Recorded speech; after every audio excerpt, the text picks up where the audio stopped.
różne kółeczka, kolory wstążeczek są takie same. Jeszcze tutaj mam, nic się nie martwcie, dla każdego starczy.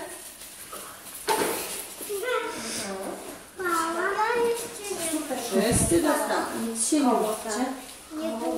Proszę. Maja się odwrotnie. Proszę. Koło. Proszę. Filipek już mamy. Wszyscy mają kółeczka? Tak? No to słuchajcie.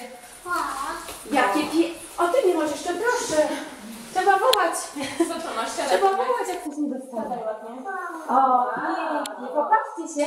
Te wstążeczki mają różne kolory. Możemy nimi machać nad głową.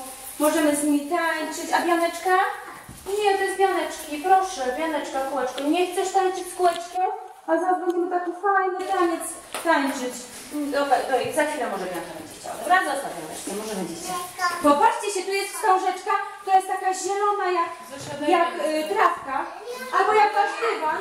Popatrzcie, taka zielona jak trawka. No, tu jest taka czerwona jak kwiatuszki. Popatrzcie na mnie. Widzicie? Super. Tu żółta jak słoneczko. A wasze ściany też są takie żółte. I fioletowa. Też jak kwiatki. Krokusy mogą być takie fioletowe. Tak? No to słuchajcie, teraz namalujemy piękne słońce, żeby nam tutaj zaświeciło słoneczko na niebie. Żeby nam w końcu te kwiatuszki wyszły spod ziemi, żeby roztopiły się, żeby śnieg się roztopił i żeby kwiatki wyszły z ziemi. Piękne słonko malujemy. Ale czasem na wiosnę z nieba pada też deszczyk, tak jak dzisiaj. Popatrzcie, deszczyk pada. Jest? O, pada deszczyk, tu na ziemię, naprawdę nie, uderzamy nikogo.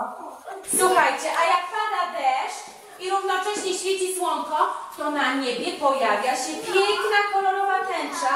Kto widział tęczę? Ja! Mamy zakładkę. No to malujemy piękną tęczę, kolorową taką, jak te wstążeczki.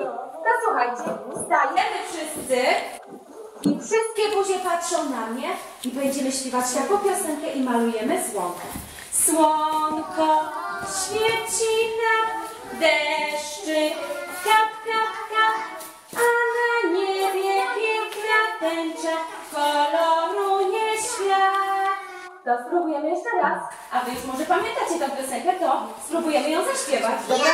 No pewnie. Najpierw musimy